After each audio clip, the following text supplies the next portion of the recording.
Shalom saudara yang dikasih dalam Tuhan, puji Tuhan.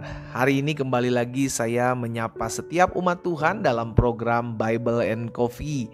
Saya rindu melalui program ini setiap kita anak-anak Tuhan yang hidup di zaman akhir ini tetap terus hidup dalam tuntunan firman Tuhan. Karena di luar sana ada banyak tawaran-tawaran yang seringkali menawarkan kita untuk jauh dari Tuhan. Tetapi kita yang hidup dan tinggal dalam firman Tuhan akan tetap terus berpegang kepada firman Tuhan. Karena kita percaya, Alkitab jelas katakan langit dan bumi akan berlalu, tetapi firman Tuhan tinggal tetap. Saudara yang dikasih dalam Tuhan, melalui program Bible and Coffee ini saya rindu setiap kita anak-anak Tuhan juga tetap kuat menjalani hari-hari hidupnya. Sekalipun sampai hari ini kita belum lihat doa-doa kita dijawab, sekalipun sampai hari ini kita masih seringkali diperhadapkan dengan badai kehidupan, tetapi kita rindu hari-hari hidup kita tetap terus kuat menjalaninya, karena kita percaya kesanggupan kita, kekuatan kita dalam kita menghadapi setiap masalah, dalam kita menghadapi setiap pergumulan terletak dalam kedekatan kita dengan Tuhan. Karena itu kita akan sama-sama kembali saat yang indah ini untuk merenungkan firman Tuhan. Kita berdoa, kita datang kepada Tuhan. Bapa Surgawi, kami mengucap syukur buat kasih setiamu, buat anugerahmu dalam kehidupan kami. Sungguh semua karena pemeliharaan Tuhan, karena anugerah Tuhan, karena pertolongan Tuhan, maka kami boleh ada sebagaimana kami ada saat ini. Kami rindu kembali untuk mendengarkan sebagian daripada firman-Mu. Sampaikan sesuatu bagi masing-masing kami ya Roh Kudus. Kami membuka hati kami untuk firman-Mu. Di dalam nama Tuhan Yesus Kristus kami berdoa. Haleluya. Amin. Nah, saudara yang dikasih dalam Tuhan, hari ini saya akan membagikan satu kebenaran firman Tuhan yang saya ambil dari Mazmur 119. Dalam Mazmur 119 ayat yang ke-33 dan 34. Ini bahan renungan kita di saat yang indah ini. Alkitab katakan seperti ini, perlihatkanlah, ya kan, di dalam terjemahan yang lain dikatakan teach me, oh Lord. Ajarkanlah kepadaku ya Tuhan petunjuk ketetapan-ketetapanmu. Aku hendak memegangnya sampai saat terakhir. Jadi pemazmur katakan ajarkan aku. Ajar aku ketetapan-ketetapan Tuhan. Makanya di ayat 34 Mazmur bilang begini, buat aku mengerti. Apa yang supaya pemazmur mengerti? Ajaran Tuhan, ketetapan Tuhan, supaya pemazmur mengerti. Itu sebabnya pemazmur bilang, ajarkan kepadaku ketetapan-ketetapanmu sampai aku pada akhirnya tetap memegangnya, dan buat aku mengerti. Maka aku akan memegang Tauratmu. Aku hendak memeliharanya dengan segenap hati. Saudara yang dikasih dalam Tuhan, pemazmur memiliki hati yang teachable atau hati yang mau diajar, hati yang mau diubahkan. Karena setiap kita anak-anak Tuhan, setiap kita umat pilihan Tuhan, setiap kita hamba-hamba Tuhan harus memiliki hati yang mau diajar. Kenapa? Karena orang yang memiliki hati yang mau diajar akan berubah, akan dewasa, akan bertumbuh dalam pengenalan akan Tuhan. Repotnya setiap kita ketika kita merenungkan firman Tuhan, namun ketika kita tidak memiliki hati yang mau diajar, kita tahu firman tapi kita nggak mau berubah.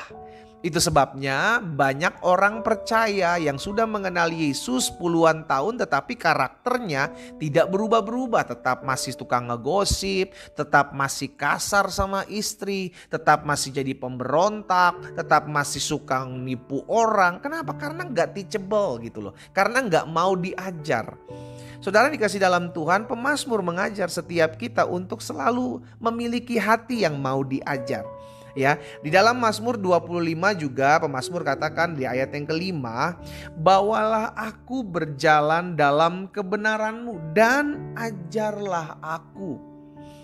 Sebab Engkaulah Allah yang menyelamatkan aku, Engkau ku nanti-nantikan sepanjang hari. Saudara dikasih dalam Tuhan, ketika kita mengambil keputusan untuk berjalan bersama-sama dengan Tuhan, berarti kita sedang memberikan diri kita untuk mau diajar. Sama-sama bilang sama saya mau diajar, dididik Tuhan. Amin. Karena seorang yang mau diajar, mau dididik Tuhan, dia akan terus diperlengkapi, dia akan terus didewasakan, dia akan terus mau diubahkan. Sehingga semakin hari semakin dewasa, semakin hari semakin bertumbuh dalam pengenalan akan Tuhan. Nah, hari ini kita juga diingatkan oleh perkataan Tuhan Yesus, saudaraku. Tuhan Yesus mengajak setiap kita, anak-anaknya, untuk belajar kepadanya. Iya kan, di dalam Matius 11 ayat 29, karena aku lemah lembut dan rendah hati, belajarlah kepadaku. Tuhan Yesus bilang belajar kepadaku, ikuti teladanku. Berarti dengan kata lain firman Tuhan mengajarkan kepada setiap kita, setiap anak-anak Tuhan harus memiliki hati yang mau diajar. Saudara dikasih dalam Tuhan, saya pelajari ada 3 hal seorang yang mau selalu diajar hidupnya. Yang pertama, jelas dia akan mengalami perubahan hidup. Belajar adalah langkah di mana kita mendapatkan sesuatu yang lebih. Ya kan, kita dapatkan sesuatu yang lebih dari tadi tidak tahu menjadi tahu.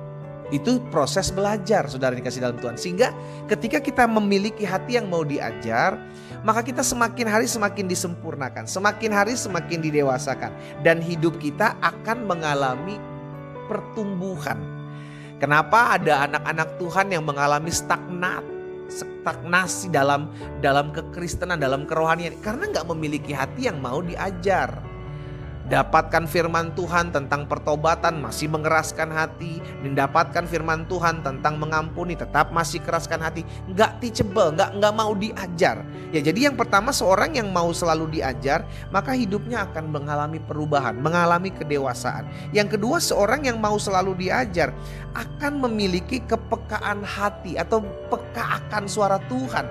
Kenapa? Karena orang yang mau diajar membuka hati, saudara. Ya, orang yang mau diajar akan membuka hati. Firman Tuhan katakan, barang siapa lapar dan haus akan kebenaran, maka kepadanya akan dipuaskan. Orang yang tidak memiliki hati yang mau diajar, gak akan memiliki hati yang rasa lapar dan haus di hatinya untuk mengenal Tuhan lebih lagi. Raja Daud memiliki hati yang mau diajar. Ketika ditegur oleh Nabi Nathan, dia mau terbuka, dia mau dikoreksi, dia mau bertobat. Sehingga ada pemulihan. Orang yang mau diajar gampang dipulihkan.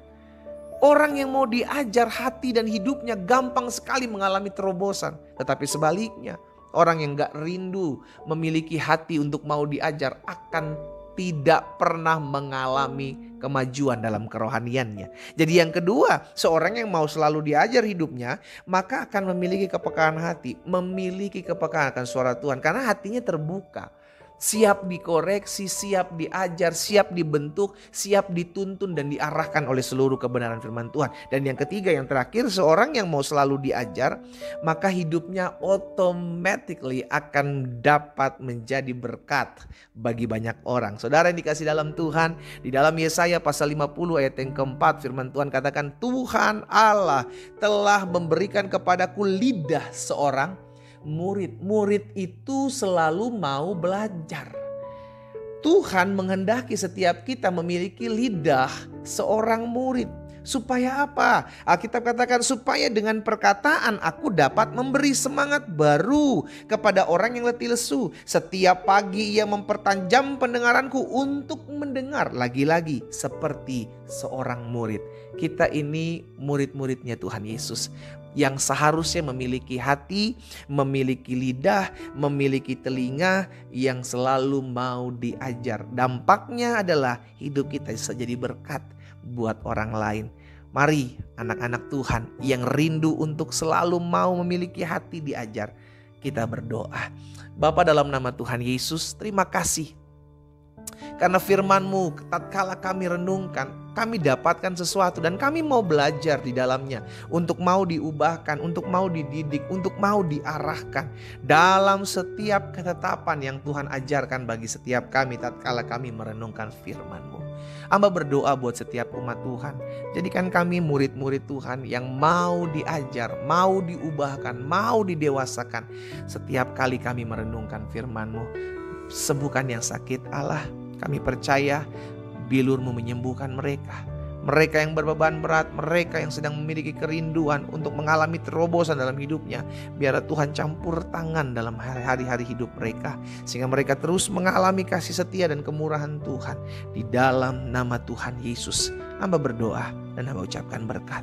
Haleluya. Amin.